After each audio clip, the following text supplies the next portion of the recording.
Carlos Alfonso García Miró, presidente de Confiep, está con nosotros y lo vamos a saludar. Señor presidente, ¿cómo está usted? Buenas noches. Hola, ¿cómo estás, Enrique? ¿Qué tal? Bueno, usted ha escuchado al ministro de Energía y Minas. ¿Cuál es su sensación? Mira, yo conozco al ministro de Energía y Minas hace muchos años. De hecho, lo conocí cuando él estaba a cargo de la división de minerales en la COPRI, institución emblemática que se dedicó a, digamos, modernizar las minas y todas las empresas en el Perú, y que gracias a esa institución hoy ya tenemos un país pujante en minería, energía, petróleo. ¿Hoy le preocupa la posición de Energía y Minas? Me parece que es otra persona en realidad, y yo la verdad es que lamento mucho porque lo conozco personalmente, es un extraordinario profesional, es una persona sana, sensata, creo que bien intencionada y totalmente al margen de lo que realmente está ocurriendo con este gobierno, totalmente al margen, incluso creo que totalmente al margen de lo que está ocurriendo en el sector energético. Yo he escuchado tres cosas del ministro de Energía y Minas que a mí me han preocupado hoy día. La primera es hablar con cierta propiedad respecto a la necesidad de modernizar igual a como se está pretendiendo modernizar, entre comillas, Petroperú, al sector energético. Entonces ya no estamos hablando solamente de Petroperú, estamos hablando del sector energético. Yo lo he escuchado hablar con asombro, en realidad, te lo digo con toda sinceridad y se lo digo al ministro, con asombro lo he escuchado hablar de gobierno corporativo. ¿De qué gobierno corporativo podemos hablar cuando Petroperú es una empresa que tiene hoy día un directorio? El directorio nadie lo conoce, al presidente del directorio nadie le contó que el presidente o que el gobierno tenía la intención de estatizar el sector de refinación y de, digamos, virtualmente estatizar el sector de grifos. Nadie le contó al directorio, el directorio ya no sabe, ni siquiera conoce qué es lo que está ocurriendo. Y el ministro, los demás ministros, el gobierno, nos viene a hablar de gobierno corporativo. Por favor, eso en realidad es una tomadura de pelo a todos los peruanos. Justamente lo que estamos teniendo al frente es el método respecto al cual se van a manejar distintos sectores en el Perú. Yo realmente hoy día, hasta hoy día, tenía una duda razonable, bien intencionada, de alguna manera, diría yo,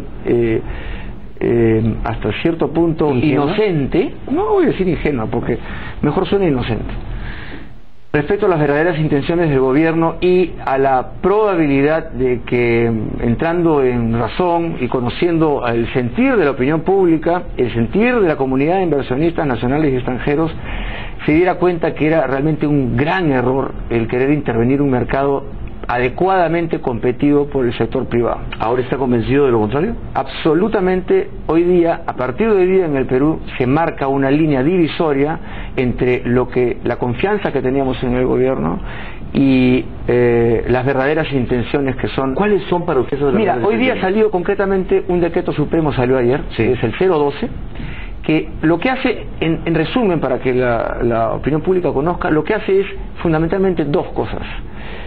Obviamente reglamentar una ley que se dio en el Congreso impulsada por el gobierno del presidente Toledo, que el ministro dice que es idéntica al reglamento, que nada se cambió. No, una ley que se dio en el gobierno del presidente Toledo que necesitaba un reglamento y que ha estado más de 6 años sin reglamentarse y, como por arte de magia, coincidentemente, en el mismo momento de la discusión de la estatización del sector de petróleo en el Perú, sale el reglamento. Y no solamente sale el reglamento, sino sale con dos precisiones concretas. La primera es que libera de toda responsabilidad a la empresa estatal, que por cierto es empresa tuya, mía y de 30 millones de peruanos, y las pérdidas o ganancias, que han sido más pérdidas que ganancias, nos competen y nos corresponden a todos los peruanos. Bien, a esa empresa que es de todos los peruanos, la liberan de la necesidad de tener que consultar al Ministerio de Economía por cada, y entre comillas lo pongo, proyecto especial, le llaman proyecto especial. Cuando el directorio de Petroperú o el ministro de Energía y Minas o el presidente, ya hemos visto que el directorio no sirve para nada en realidad, para mi lamento de los pobres señores directores, que están tan enterados como tú y como yo de cuáles son las intenciones del gobierno, es decir, nada enterados. Pero lo que quiero decir es que liberan a Petroperú de cualquier necesidad de tener que pedir permiso o pedir autorización para girar cheques de cualquier tamaño para cualquier proyecto, porque proyecto especial puede ser cualquier tema. Esa es la primera gran contribución del decreto 012, pero para mí la que realmente marca una diferencia entre ayer y hoy con el gobierno, es la que libera de toda responsabilidad de funcionario público a cualquier funcionario de Petroperú para cualquier decisión de proyecto especial. Es decir, hasta ayer nosotros veníamos diciendo que teníamos una preocupación respecto a dos quiebres morales que en que estaría incurriendo el gobierno, dos graves quiebres morales, de seguir adelante con esta intención que ya hoy día tenemos claro que es definitiva, ¿no? Y es el riesgo moral social, es decir, ¿con qué capacidad moral puede un gobierno que ha sido elegido sobre la base de promulgar, proponer, desarrollar, priorizar la inclusión social, con qué autoridad moral puede girar un cheque por 1.500 millones de dólares, que no es poca cosa, es muchísimo dinero? Ya quisiéramos que una décima parte de eso pudiese tener, por ejemplo, la pobre ministra Trivelli, con un gran ministerio que requiere de muchos fondos. Una décima. Bueno, vamos a ponernos, estoy dando un ejemplo, muchas ministras de educación o de salud o de infraestructura. ¿Cuántas cosas podría hacer el Perú con 1.500 millones de dólares para solucionar problemas de pobreza de la gente en el Perú? Si el presidente no lo conoce, y me imagino que sí, se muere literalmente de hambre. Todos los días hay niños muertos de hambre. Y el mismo presidente que propone un gobierno de inclusión social está dispuesto a autorizar a un funcionario público que gire un cheque por 1.500 millones de dólares para comprarle a un privado que está negociando entre privados la venta de sus activos. No entiendo cómo puede resolver ese dilema moral, no frente a mí ni frente a ti, frente a los millones de pobres que hay en el Perú y frente a los 30 millones de peruanos que tenemos el derecho de decidir o de verificar o de fiscalizar qué se hace con nuestro dinero, porque hay que entender bien, no es dinero del presidente, no es dinero del ministro de Energía y Minas, ni es dinero de los funcionarios de Petroperú, es dinero de todos los peruanos. Es decir, con una chequera ajena se gira un cheque, pero eso sí, al momento de pedir, de exigir responsabilidad y rendir cuentas, con este decreto supremo liberan de toda responsabilidad a los funcionarios de Petroperú. Déjame decirte algo sobre eso, porque es importante decirlo. Ese es el segundo quiebre moral. ¿Cuál es el segundo quiebre moral? Y esa era nuestra preocupación. ¿Cómo un funcionario público del gobierno, del rango que sea, puede firmar un cheque o una autorización o una transferencia por 1.500 millones de dólares, que es un valor mayor al que el mercado de privados, a que todos los distintos oferentes privados que van a ofrecerle a Repsol una propuesta económica? ¿Cómo el gobierno puede justificar un pago por encima del mercado? El mercado fija precios porque los fija precios desde el punto de vista económico, racional, recuperando la inversión. Por lo tanto, para que el Estado gane, y tiene toda la intención de ganar, va a tener que pagar más de lo que paga un privado. ¿Cómo le explica a ti y a mí que ese dinero se justifica? ¿De qué manera nos puede garantizar que no hay un arreglo con nadie entre terceros para que parte de ese dinero quede en otro lugar? ¿De qué manera nos asegura que la reunión que ha tenido el presidente en privado con el presidente de esa compañía no se están pactando decisiones económicas que no conocemos? ¿Te parece moralmente aceptable? A mí no. Y lo más importante sobre esto, creen equivocadamente en el gobierno, creen equivocadamente que con ese decreto supremo van a liberar a los funcionarios públicos de Petroperú. No, señor, Petroperú es una empresa de los peruanos. Por más que quieran darle el velo de empresa privada, una empresa privada arriesga dinero privado con responsabilidad del dinero privado. Una empresa pública, por más que quieran decir que es privada, cuando arriesga dinero público, el funcionario, por más de que eso decreto supremo 012 que tenga encima, tendrá que rendir cuentas ante el Poder Judicial, ante la opinión pública y ante la historia. Y esa va a ser la responsabilidad de este gobierno. Me parece que cometió un grave error, te digo por qué. Porque en el hipotético caso que se rectificaran y que derogaran el 012, que sería la segunda mejor decisión que pudiese tomar, porque, digamos, ya es irreversible, el 012 ya creó una sensación de total desconfianza, pero en caso hipotético lo derogaran, ya queda la duda. ¿Por qué es que quieren poder exonerar de responsabilidad a los funcionarios de Petroperú cuando giran un cheque por 1.500 millones? Porque tienen temor de que realmente los actos de corrupción que pueda crear ese funcionario o la imposibilidad de explicar le genere una responsabilidad penal, pues le va a generar de todas maneras una responsabilidad penal. Don Alfonso García Miró, una pequeña pausa y volvemos para hablar de las intenciones del gobierno. Volvemos.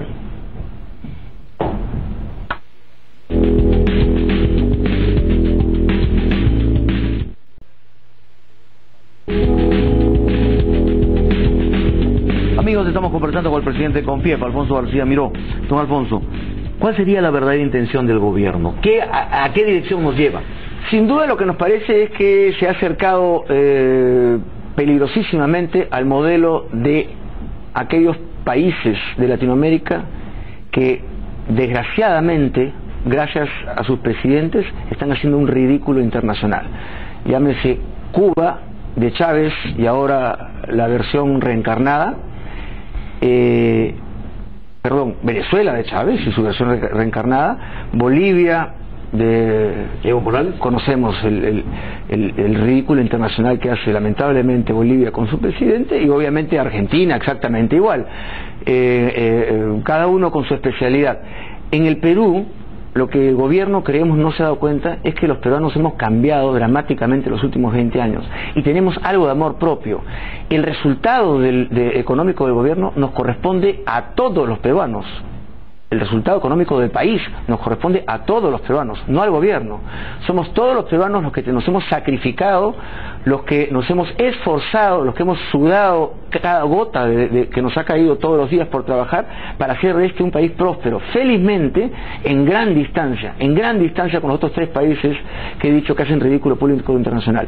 Y a mí me da mucha pena que el presidente del Perú quiera formar parte del grupo de presidentes que hacen el ridículo internacional. La diferencia está en que la población del Perú no va a permitir eso, por más que tenga intención. El presidente ha hablado de un equilibrio, ni puramente estatista, ni puramente privado. ¿Es posible ese equilibrio? Mira, es lo mismo que decirte, porque todos en el Perú sabemos, muchos, la gran parte de los peruanos, solamente no lo sabe aquellas generaciones que no han tenido la mala suerte de poder experimentar, y digo mala suerte, de poder experimentar lo que fue el Perú de los 70s y 80s, porque creo que a ti y a mí ese Perú nos formó positivos, ganadores, en la necesidad desesperada de buscar un cambio dramático del país.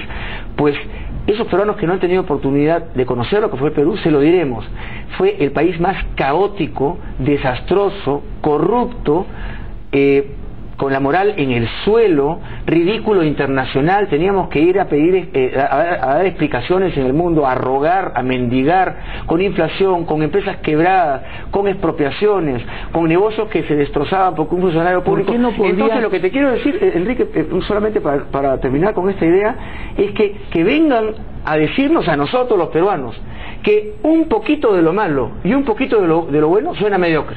Yo entiendo que cuando el presidente, pensé que cuando el presidente decía conociendo lo que fue la experiencia del país estatizado en un 80%, con pobreza y destrucción de los 80s y 70s, versus el país del siglo XXI, con un 80% de la economía explicada por el sector privado, con un país pujante, con empresarios ganadores, con un estado de ánimo al tope, lo que nos venía a decir el presidente es, conociendo lo que ha ocurrido, no vamos a regresar a ese pasado. Pero entender que lo que quiere el presidente es, no vale la pena ser tan bueno, mejor seamos mediocres, ese mensaje no lo queremos en el Perú, y menos queremos que el Estado se intervenga en sectores, porque el día de hoy es el petróleo. Yo lo escuché al ministro de Economía hablar de la energía en su conjunto, el ministro de Energía y Minas, perdón. ¿Y qué ocurre el día? Porque exactamente igual pueden hacer con cualquier sector. ¿Qué ocurre el día que se despierta un funcionario público y diga, mira, hoy día me parece que el sector financiero es estratégico, vamos a encontrar un banco que esté vendiendo para comprarlo? Mañana me parece que el sector minero es estratégico, ¿qué tal si las bambas la compramos con dinero del gobierno? Porque como no le han permitido los del gobierno chino a los señores de X Strata mantenerla en mina, ¿por qué no la compramos nosotros? Y el día de mañana me parece que el sector transportes es muy interesante y puede ser también estratégico. ¿Cuál es el límite? Es la ruptura de un orden institucional, la ruptura de un camino que nos ha costado recorrer a todos los peruanos, a los 30 millones de peruanos, y no estamos dispuestos nosotros a sacrificar eso ni a permitir que nuestro esfuerzo sea echado en vano. El ministro de Energía y Minas ha dicho por qué, si Ecopetrol funciona bien, ¿por qué no podemos hacer que funcione bien Petroperú? Ese argumento es bastante binario, te voy a explicar. Primero que el señor ministro de Energía y Minas es ministro de Perú, que explique qué es lo que ocurre con Petroperú, no con Ecopetrol. Lo que ocurre con Ecopetrol que lo explique el ministro de Energía y Minas de Colombia. Yo no tengo cifras de Ecopetrol, pero lo que quiero decir es, toda Latinoamérica, no el Perú, no Colombia, no Chile, no Venezuela, no Bolivia, no Argentina, toda Latinoamérica tiene empresas petroleras públicas. Eso no es una novedad. La novedad es que esas empresas petroleras públicas vienen de la época del rezago estatismo de todos los países de Latinoamérica. No, Perú no es el único que tuvo estatismo, todos los países de Latinoamérica.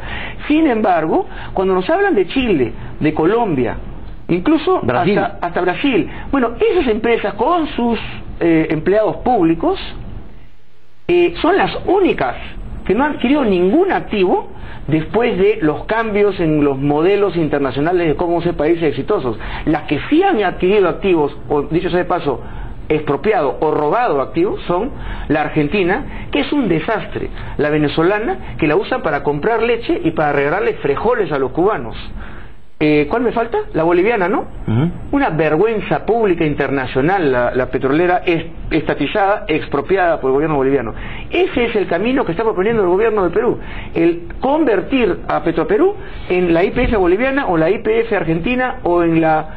O sea, para usted Petroperú no garantiza. Mira, cuando hablan de tener con este decreto supremo que se ha dado de la capacidad de tener proyectos especiales sin autorización de nadie y con unos funcionarios que no tienen que rendir cuenta a nadie, cosa que es falso, porque no han tenido que rendir cuenta al Poder Judicial y a la opinión pública del Perú, que vamos a estar muy vigilantes sobre eso. Cuando hablan de eso, proyecto especial puede ser exactamente lo mismo que hace hoy día la de Venezuela, ¿cómo se llama? Ni me acuerdo, ¿no? PDVSA, que es un desastre. Con ese país rico en petróleo, tener una empresa que dispendia dinero y que pierde dinero y que hace perder dinero a los venezolanos. ¿Sabes qué hace PDVSA? ¿Cuáles son sus proyectos especiales? Comprar leche, vender televisores, regalar frijoles, regalar su petróleo a Cuba, regalar el petróleo a Argentina, comprar bonos de Argentina. Esos son los proyectos especiales que quieren que hagamos con Petroperú como vehículo, sin ninguna necesidad de tener que dar una sola cuenta a rendir sus funcionarios, de ninguna manera.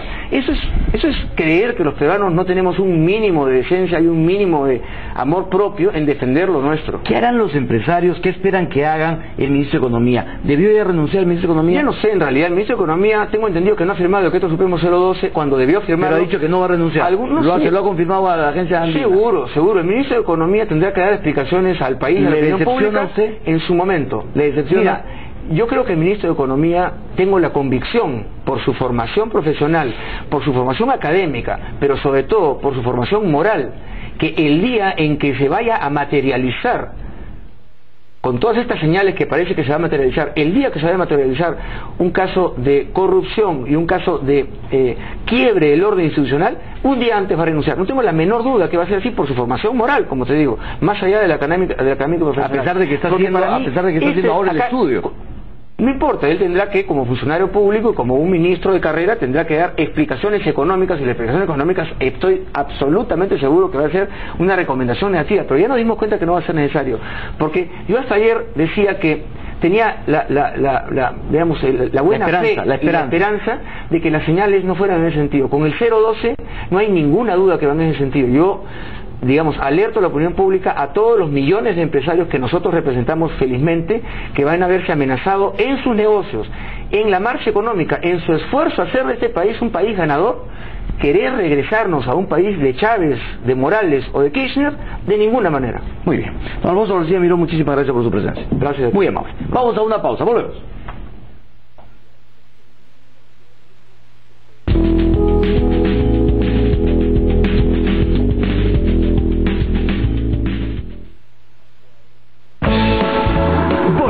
Feria Scotia Puntos.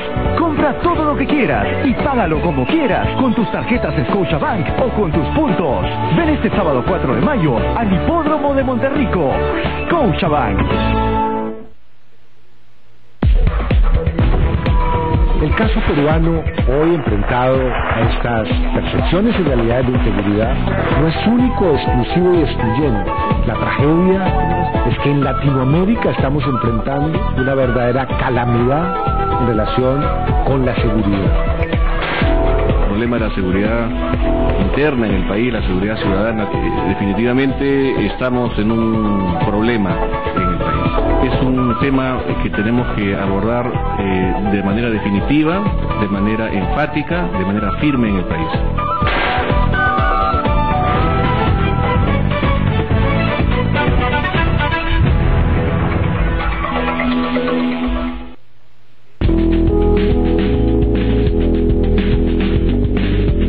Amigos, no hay tiempo para más. A las 11 de la noche usted podrá ver este programa, escuchar estas interesantísimas entrevistas del ministro de Energía y Minas, del presidente del Tribunal Constitucional o del presidente de la CONFIEP, que ha hablado muy fuerte. 11 de la noche, no se pierda la repetición de Agenda Política. Hasta el próximo domingo, 7 de la noche. y gane con Scotiabank.